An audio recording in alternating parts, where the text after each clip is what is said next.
Prabuna yo ngono kuwi. Didudut metu kabeh. Putian. Aduh piye. Mati aku Dursasana. Dursasana mati tenan Dursasana. Kowe mati tenan. Ora mati dirajat apa? Ayo. Bang, nek kaya ngene iki arek apa kowe? Njaluk pangapura nek ra isin.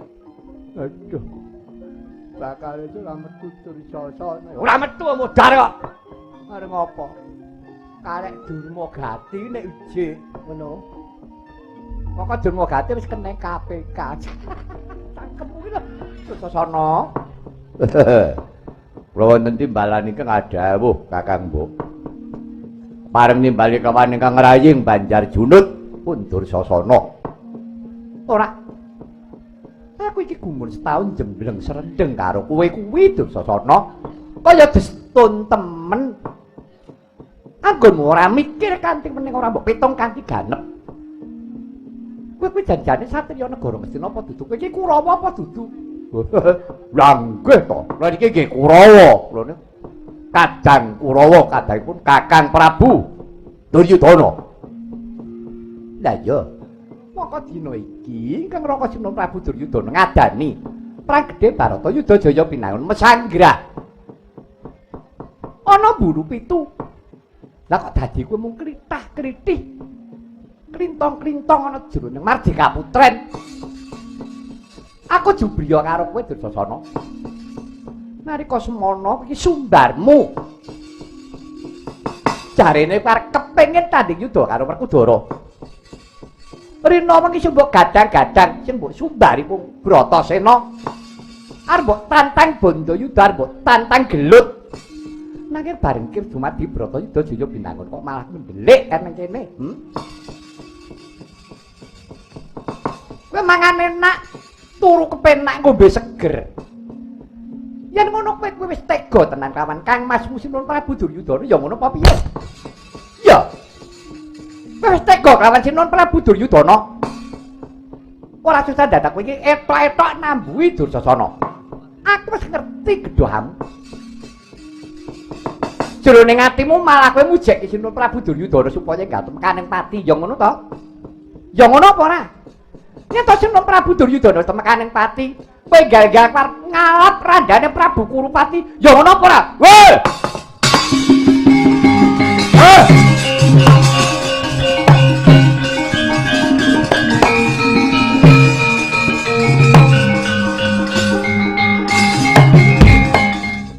Kakang Mbok Banowati, aja ngomong waton ngucap.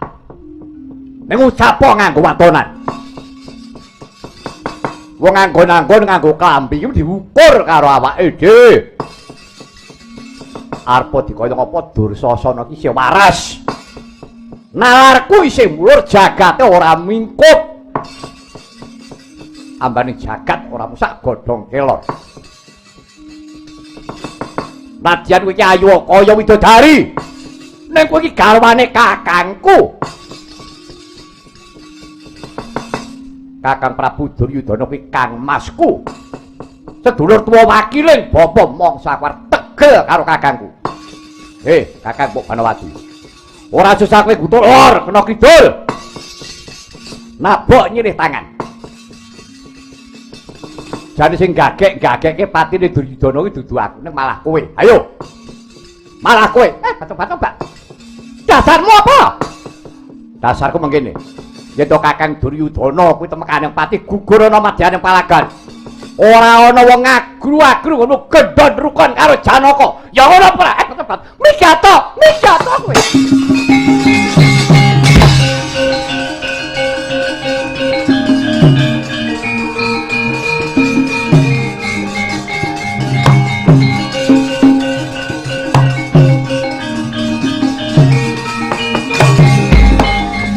Pripun to den iki wau nek malah grobyak. Pripun? Srek atiku kok. Srek pripun? Aku neng kene iki mongko aku iki diutus karo Kakang Prabu aja nganti aku ki ngetok ning paprangan. Jalaran. Sak patine Gatotkaca iki Werkudara sing diancam iki mong wong loro. Siji Kakang Prabu Karna, loro kuwi aku. Mula aku iki disingitake ana taman Kadilengleng aja nganti konangan karo Werkudara. Lah kok ucape Kakang Mbok Banowati. Dari aku nang kene iki dianggep aku wong jiring getih wedi mati. Ora wani perang.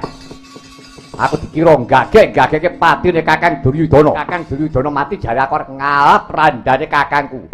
Tekse aku arep ngalap karo Banowati. Pikir kok, apa ora serik aku? Waduh, jan cilaka iki Kang. Cilaka piye wis? Angger sing di omah padu ngene ora metu ingon iki kok. Cangkemmu. Lah kepiye ora? Kok pripun? Ya buktekke ning paprangan. Dasari aku iki ning jeneng Mardika Putren. Kaya wong dicancang tambang disrimpung dadung. Ora iso obah paribasan aku arep mingket. Arep metu wedi karo Kakang Prabu. Nek ora metu diujar-ujari karo Kakang Mbok Banowati saben dina. Arep aku dipakan ana wareg. Lumben ana sing seger nek rina wengi mangan ujar. Ora dadi daging sungsum, malah dadi lara. Kersanipun kok tutno nyang palagan. Dina iki tak goleki Werkudara tantang warasan. Sing mati Dursasana apa Werkudara? Lho mangger yen niki perang suci lho. Perang nganggo petungan, mboten mengampi amur-amur. Nggih. Nek penan wajeng jumeneng dadi senopati taren kalih Kengraka. Diwisuda jumeneng dadi senopati terus dikalungi Sekar Melati. Terus dikeki napa wiri kan kodhok ngorek. Tuh neng. Lara aja cilik men.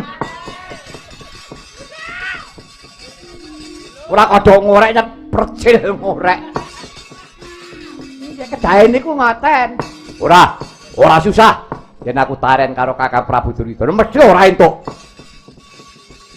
Persane jujuk nyatek aku Kurusetra. Tak labrake Werkudara.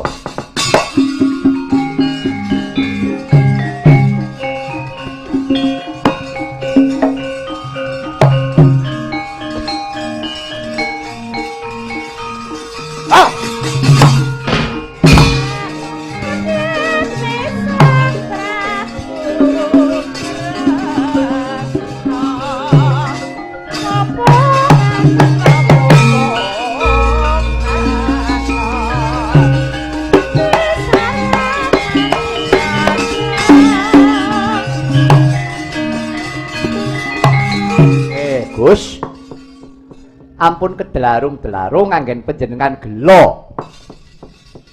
Kula ngertos. Sampeyan niku mung perkara gelo kelangan guru sampeyan Durna to? Iya. Lah nggih, ampun lah. Saniki dipupus papesthaning Gusti pancen nggih kudu kaya ngoten niku lelakone guru sampeyan Begawan Durna. Ora.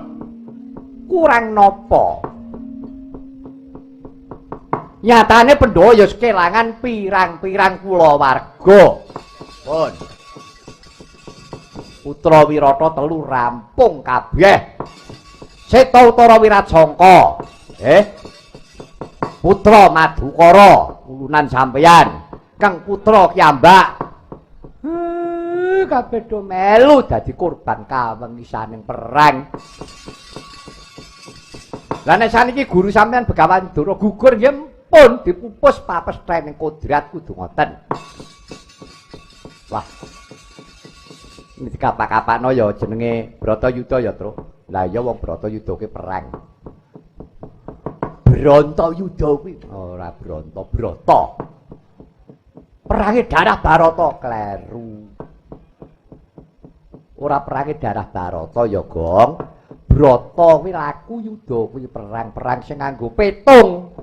Ora awur-awuran, ngono lho. Oh, ngono kae. Lah kae sing akeh-akeh perang Bratayuda perange darah Barata karo Gong. Darah Barata iki sapa to? Kok mbok ucapke iki perange darah Sapwarga sing bener kuwi. Sebab sing perang kuwi anake Dharastrata karo anake Pandhu kuwi anake Begawan Abiyasa, ngono Nyuk. Alah kaya kebangetan men to, Truk, ya ngandani ya ngandani ya sing halus ngono lho. Nggih, Gus. Sakmenika benanipun Ndara kantun nanting raosipun. Bratayuda niki rampung mboten rampung, nggih Pandhawa sing kudu ngrampungke. Yo. Wis tak pupus marang papesening kodrat pancen kudu mengkono. Aku dhewe ento pancen dikodratake kudu mati njer babah ning palagan. Tak korbanake jiwa ragaku. Lah, sing sae kaya ngeten iku. Pun, ampun mendho. Ampun dikendhoni penggalihe. Kula derekke Gus. Yen pancen sampeyan niku mantep madhep rasane ati. Nindakake sejibahan apa mawon, pitung kanthi ganes, pikir kanthi weneh. Meski entuk peti pituduh saking Gusti, Gus.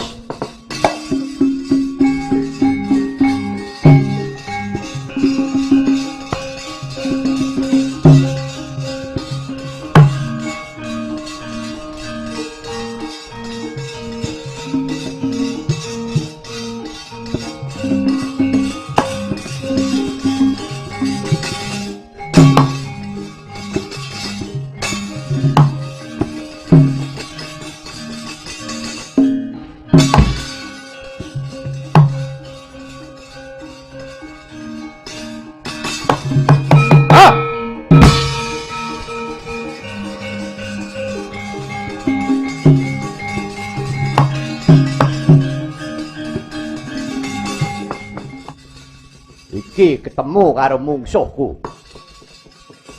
Werkudara klunah-klunuh, lenang-kleneng. Ketok yen lagi bingung atine. Wah, iki margane nggonku goleki lenane Werkudara. Ketiban pusakaku.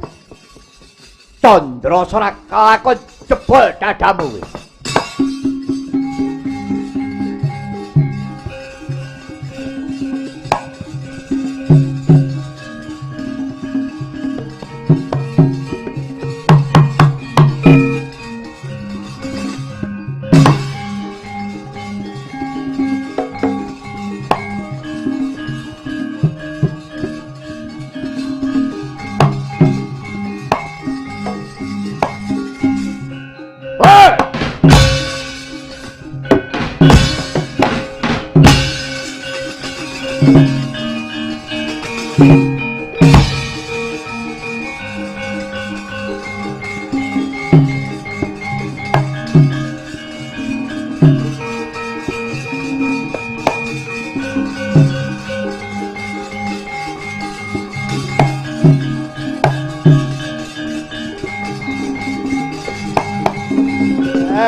Sampeyan wau kenging napa to, Den? Aku penak-penak. Nanipun Ndara ngatos rubuh mboten enget Purwadasina. Ae, Ndara. Kula aturi enget nggih, Den. Bobo.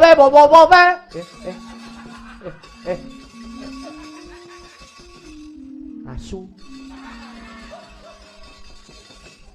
Ki sapa iki mau? Ayo mau nangis kok lambe diurak-arik. Ki pancen ora genah. Ya, kowe peduli apa? Aku nangis kok lambeku mbok ora arik. Ki anggepmu. Oh, ala Semar. Wong ora patek awas. Nang apes parane. Aku mbok kabruhi ngapa? Kowe mau ngora arik lambeku. Sing ora arik sapa? Aku nangis lambeku mbok ora arek. Gila. Sing ora arek kowe iki lho. Sapa mau sing ora arek lambeku? Aku sing ora arek. Arek apa? Lah kowe yo wis. Karo Petruk turun moril. Sampeyan kenging napa ta, Den? Wah, Semar. Ampek dadaku semerpet panduluku. Coba sak kiwa tengene kene golek ana. Kok menawa jenenge gaman sing tumiba. Golek ana. Petruk apa kare karo Bagong ngono. sing cedhake tibane kira apa?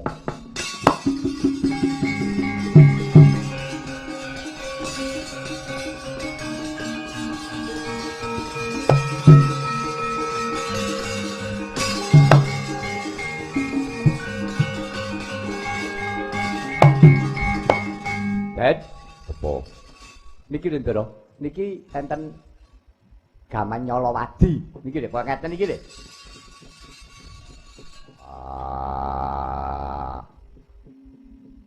Ki Candrasa.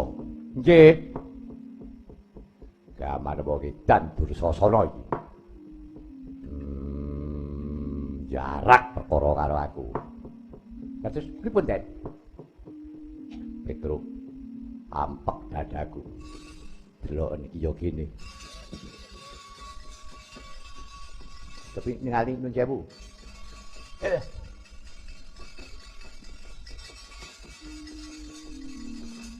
Alah, cekok, Den. Nggih, mriki rada pesok. Niku sesuk gawa teng bengkel ngentengke. Kenteng magic. Magic lah wicikno. Lho, dadane Ndara-Kudara gosong tenan iki lho. Kene iki lega. Bener Bagong. Pripun? Bener Bagong kudu dipulihke. Lha mulihke pripun? Ambek aku kan kepenak. Ambek aku sesek. Carane golek watu sing gedhe apa gaman apa geger kuwi gepuk ana. Mengke nek sakit, sing lara pi aku rasa wangsulan. Gong. Golek watu kok. Watu apa? Ndak golek kono. Ku mulihke iku lho, Ndara-Kudara kuwi. Kula niki manggihke dangkel wit melanding. Pripun? Sakarmu antep apa? Wah, antep niki. Wis kakendang. Tiba nang geger kuwi iki. Supaya dadaku ben maju ambek aku ben kepenak. Lah. Jane nek umume nek kowe karo aku rak diurut. Heeh. Lah ngurut Ndara-Kudara tangane sapa sing kuat? Lah mulane kuwi. Rasa dadak grenengan nang tindakno. Nggih.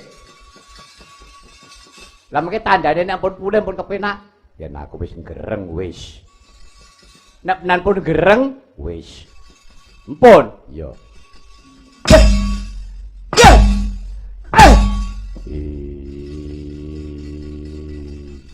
Kok lah diomongi ya. Urung.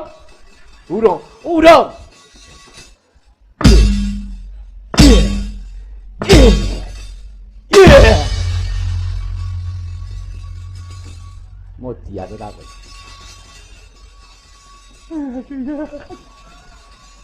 Oh, sampeyan niku. Kena aku sing gereng. Nekat gepuki. Gong. Cek tak perlu. Rene. Karepmu ki piye? Lah ngapa? Ndara wis gereng, kok kowe meneng bae. Lah aku ora krungu. Berane rombokane kok budek. Jampeng delalah. Pripun, Den? Yo. Penak ambek aku. Tak jangkai dhewe. Ora bakal mundur nanti Dursasana. Bagus. Hei!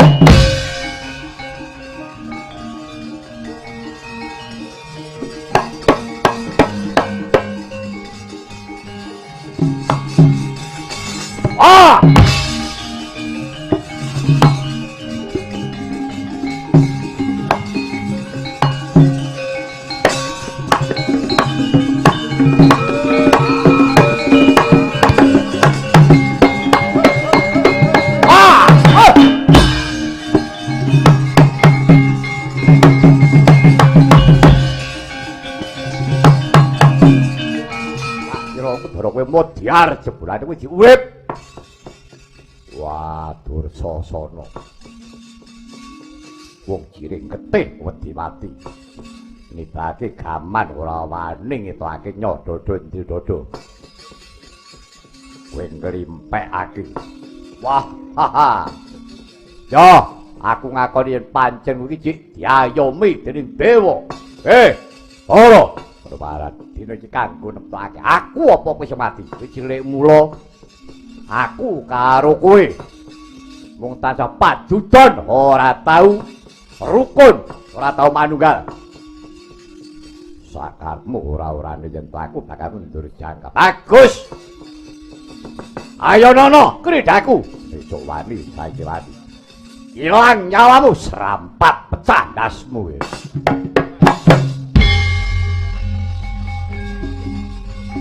Wah!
Tiban pusakaku Kyai Barlo. Jebol dadamu kowe.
Hati-hati. Brodol wadukmu, candasmu. Wah. Yo,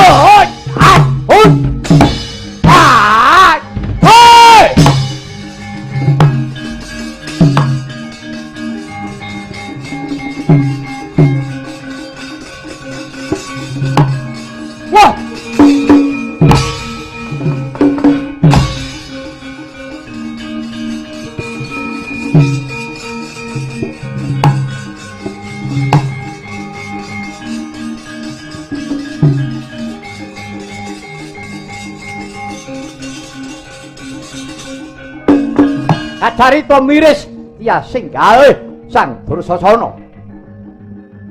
Tupi muat tandang Kridanira. Sang Werkudara ngebahaken Gadanira mobat mabit mobat mabit kaya talining gajah ngupaya mengsah. Tinggal gelanggang colong playu. Sang Dursasana nyaketi lepen nyedhaki kali. Ingkang winahtan kali Cingcing Guling, ya kali Klawing. Wiwit mangkono Sang Dursasana kabujung dening Sang Werkudara cumemplung dening kali Cingcing Guling. Woi!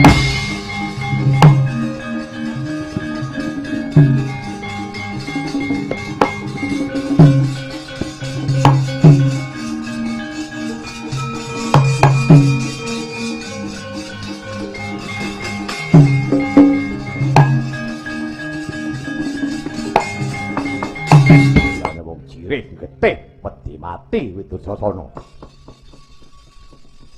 Mentasol kate-atiku. Ayo nyemplung yen kowe wani. Kowe biyen tau nyemplung segara. Kowe golek ngelmu. Ora wangi kowe silem ning segara. Mongso arep nyemplungi kali Cingcing Guling ora wani. Ayo. Oya anakku. Wah, aja minggat.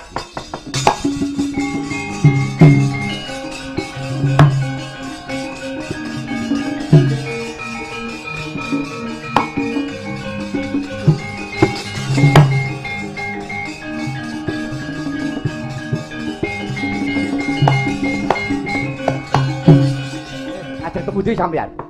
Wah, sumbari Dursasana dianggep aku nyemplung kali ora wani. Nak nyemplung segara mang cemplungi.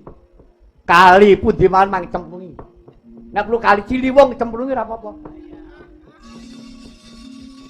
Ning niki ampun. Ampun.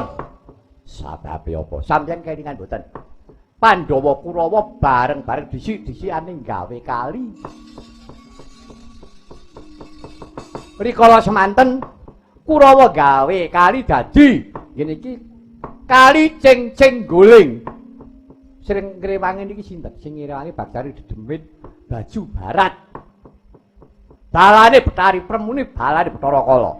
Pandhawa gawe kali Serayu. Gitu, kali Serayu sampeyan direwangi kali Bathara Ranggana diwani ngurang. Direwangi Bathari Ranggini, nggih Bathari Urangayu. Dadi kali Serayu niku. Lah, miranipun Gus, kali Cingcing Guling niki pun nguntang-untang. Mumpun nyumbari nek sampeyan nyemplung enten kali Cingcing Guling. Sampeyan bakal ilang kajayan sampeyan. Ngaten. Jalaran kali niki biyen sing ngrewangi gawe niku bangsane lembut. Beda kali kali Serayu. Sing gawe para satriya direwangi ngetohake jiwa kasatriyan. Nganti sangka tresnane dewaning kali Bathara Ranggana kaliyan Dewi Aranggini nggih Dewi Urangayu. Ngrewang-rewangi karo sampeyan. Terus anak sampean swarga Antasena nika. Nggih mboten? Iya lah nggih. Pun mundur mawon. Nek gelem mentas tandangi, nek ora mentas nggih pun. Aja gagal suarane wong edan. Nggih, mundur.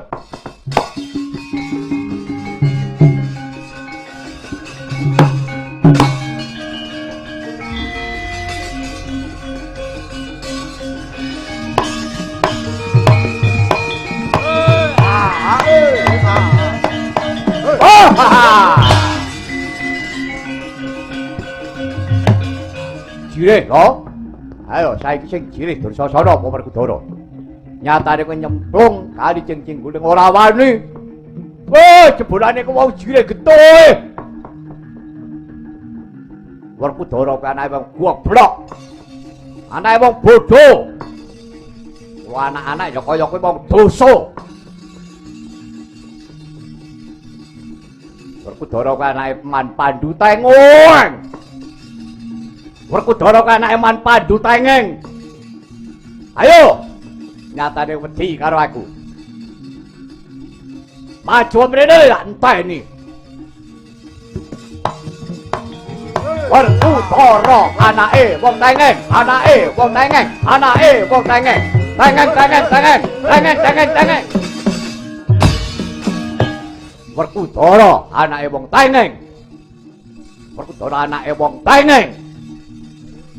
Anake wong Tengoeng. Cendol dawet, cendol dawet, cendol dawet, cendol dawet, cendol dawet. Wong edan.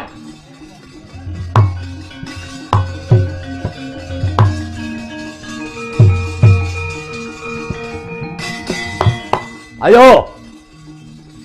Werkudara ya anakku. Werkudara anake wong Tengeng, anake Man Pandu Tengeng.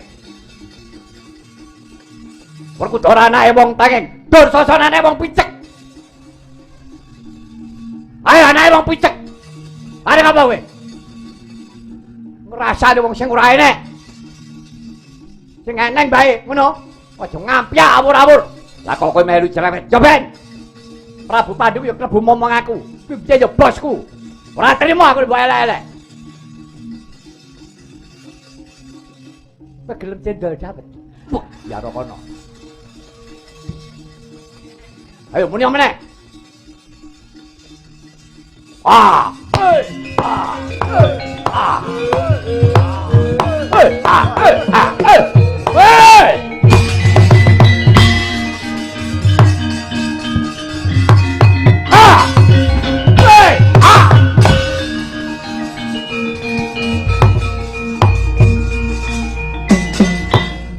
Wah, wong edan. Ayo mentok mentaso.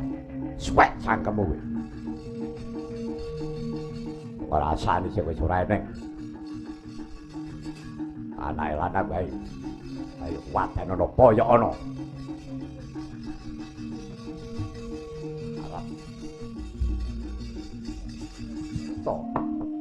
Menika to warnanipun kumarane Ki Sarka tukang sateng prau ing kali Cingjing Guling ingkang rikala semana den pejahi Sang Dursasana minangka dadi tumbal. Tetela Ki Sarka dereng rumaos marem raos sing penggalih menawi dereng saged males kelawan Sang Dursasana mila sak solahe Dursasana tansah den waspaosaken kelawan Ki Sarka. Rikala semana lena pandurune Sang Dursasana medhal saking kali Cingjing Guling kaburu Sang Werkudara kasrimpet kabegal Ki Sarka dawah badhe nyemplung wonten tenenge kali Cingjing Guling jinambak rikmane yaiku tekse Dursasana jambak.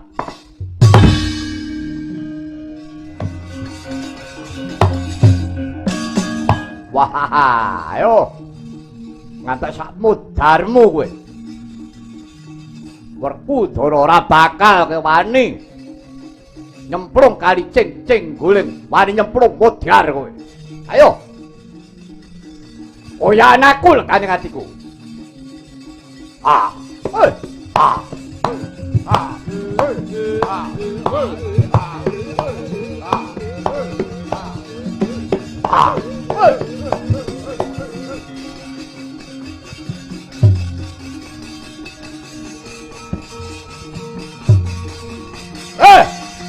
Ai! Wah! Wah! Wah! Wah! Wah! Wah! Wah!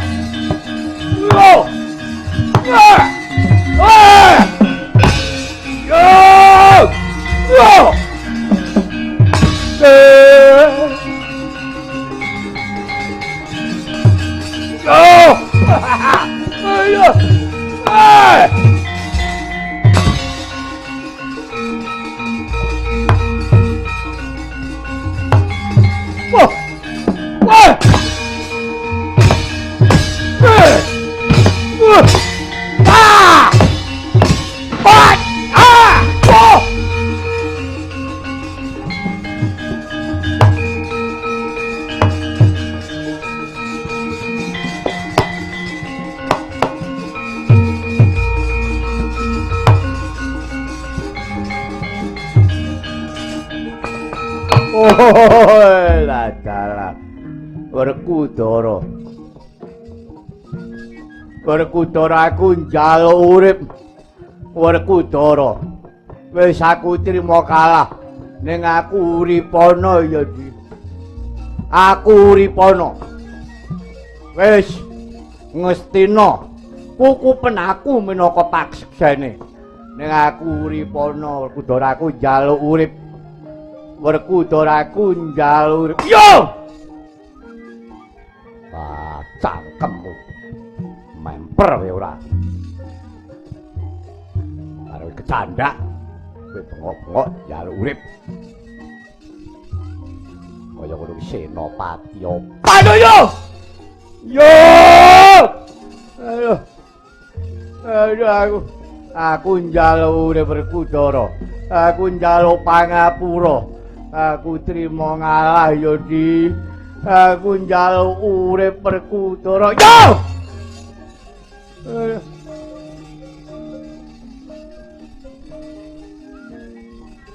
Punten, ampun diuripi. Sakniki mateni Dursasana niku gampang. Goleki jaran sing gedhe-gedhe loro. Nggih. Oke. Sikile Dursasana sing tengen ditalekke jaran sijine sing kiwa taleni jaran sijine ngiwa karo nengen pecut juarane mlayu wah sikil Dursasana bakal suwe aduh yo ayo matu urung bengok supaya ora ketarani Tru piye ngene goleke linggis sing gedhe diobong ngantek mengangi dileboki nggon silite Dursasana terus maklek gendem kuwi tenan iki banyulan kuno yo ngono didudut metu kabeh udian aduh ya mati aku Dursasana mati tenan Dursasana. Kowe mati tenan. Ora mati derajat apa? Ayo. Ndang, nek kaya ngene iki arep apa kowe? Njaluk pangapura nek ra isin. Aduh. Bakal itu ora metu Dursasana. Ora metu modar kok. Arep ngopo? Karek Durmagati nek ije ngono. Kok Durmagati wis keneng KPK. Cangkemmu iki lho. Kacarita rikala semana pambengoke Sang Dursasana kapireng saking pesanggrahan Bulupitu. Sang Prabu Duryudana nyaketi sigur ngrangkul kalingan rayi Sang Werkudara.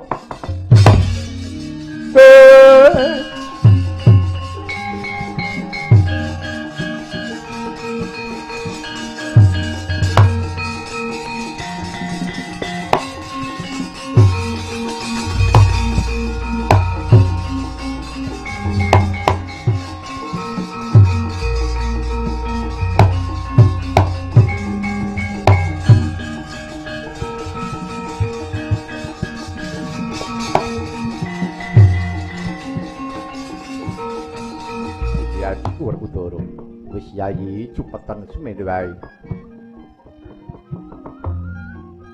Bratayuda jaya pinangan dirampung dibungkasi dina iki.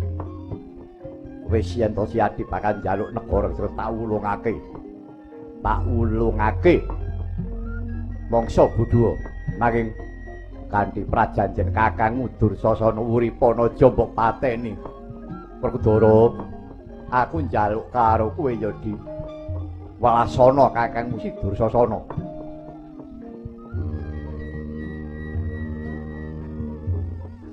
Kuwi tenan lahir batin. Wis tak serahke ngestina marang Siadi. Kadangipun kakang Yayi Werkudara iki ana jroning peperangan. Pangwasa iki sing nyekel Sang Senopati Agung pun kakang ora wenang. Bakal ambujupi ora wenang. Pun kakang bakal ngajani kelawan panguwasaning Senopati mbok pateni mbok uripi kuwi sakarepmu. Pun Kakang ora pisan-pisan bakal mambengi. Mbok uripi ya monggo, mbok pateni kuwi ya sakarepmu kuwi wewenangmu Werkudara. Werkudara. Eling. Perang suci ngunduh apa ing pakarti. Mestine si Adi isih kelingan. Rikala semono lakon Pandhawa Dadu. Lakon Pandhawa Dadu ana salah sawijining putri manut penemune Prabu Duryudana jare putri ku klebu isen-isen keraton Indraprastha ya kuwi kudu gelem dadi kukupaning Kurawa terus diserahke Dursasana. Dursasana mbungai. Dene putri mau nganti dijambak rikmane udar gelungane dilukari kembene. Terus nganti mubeng dilukari ora iso udar ora iso entek. Nganti Dursasana wegah dhewe. Lunga saka papan kono nganti putri mau prastya. Ora pati-pati siram jamas, tekse ora kramas. Yen ora kramas getihe si Dursasana. Lah yen nganti Dursasana kuwi mbok uripi tegese wanita mau sajeke urip duwe utang nadare ora luar. Lan maneh Werkudara kowe iku satriya minangka dadi utusane ngadil. Kowe iki utusane Gusti sing gawe urip brasta angkara murka. Si Adi ora kena mangura ing Pandulu. Aja nganti kebedhong karo tembung manis. Si Adi ra ya eling. Tembung-tembung kuwi mau sejatine lati karo pakarti ku ora nyawiji. Ucape batine kuwi ora padha. Doro. Eling-elingen lakon kuwi janji.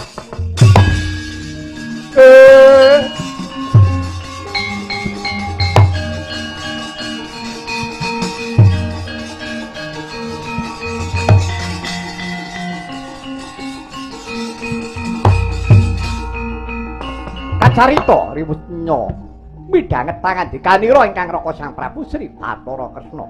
Krut-krut Kang Waja Bimasena. Rikala semono Sang Prabu Duryudana sigra kakipataken dawah tebih.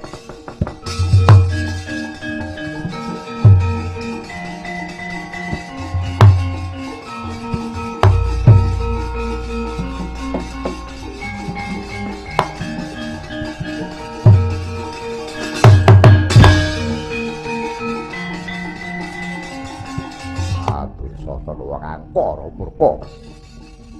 Iki tibaning piwalesku nalika semono aku mbok ece. Mbok wirang-wirangake. Ana bali sigala-gala Pandhawa mbok obok. Arep mbok pateni. Kowe mukti, kowe makan wareg. Nyandang utuh kowe ancik-ancik bangke ning para Pandhawa iblis lanat. Yo! Yo! Ah!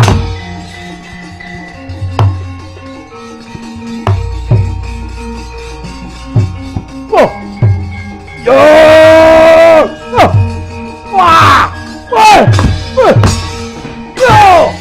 Wah! Yo! Eh! Yo!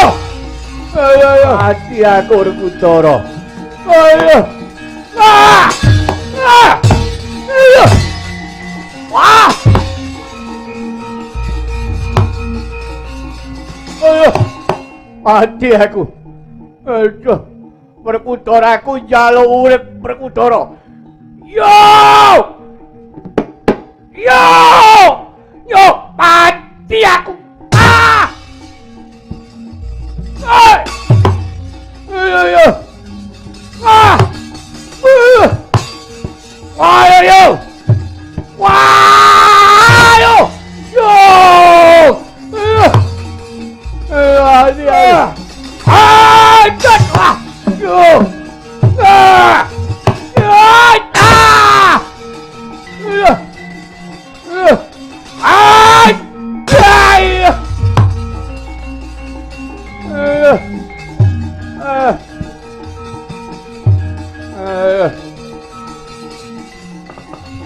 sinempa sempal baune Dursasana kanan kering sukune kanan kering suwek cangkeme pungkasane Sang Dursasana kajojoh dadane mancur ludirane kakokop Sang Sena lebih pecah Sang Dursasana. Wah!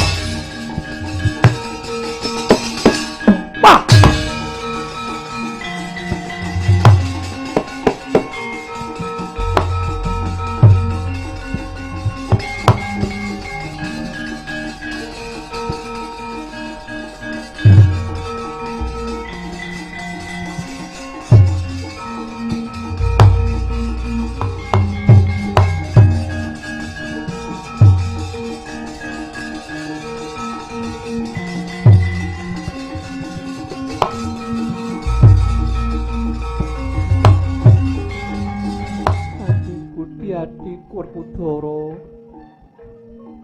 Drupadi Mbakyu Kopo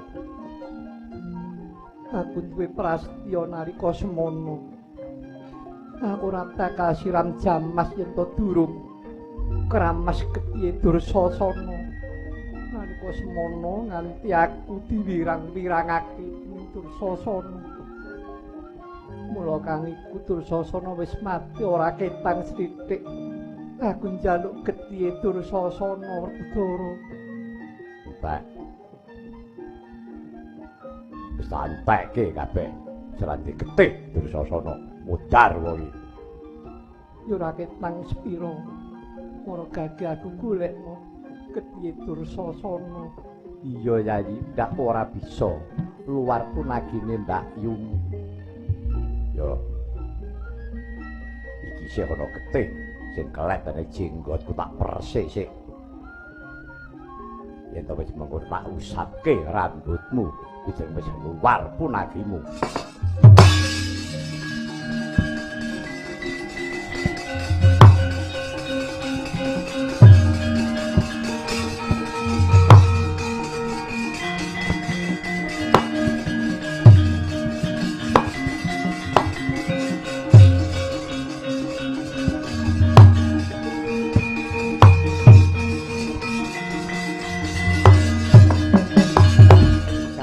Pun Kakang Yayi Werkudara nadyan wis luar punagine Mbak Yumu nanging uga isih ana rasa walasku kelawan si Dursasana dene matine mati siya nganti mbok sikara kaya mengkono ngunduh wing penggawe skarben wong murka entuk-entukane ya kaya ngono kuwi wis pirang-pirang taun ku ngendhem rasa karo si Dursasana kapan aku iso moteng bangke iki Dursasana dina iki bisa kelakon wis marem rasane ati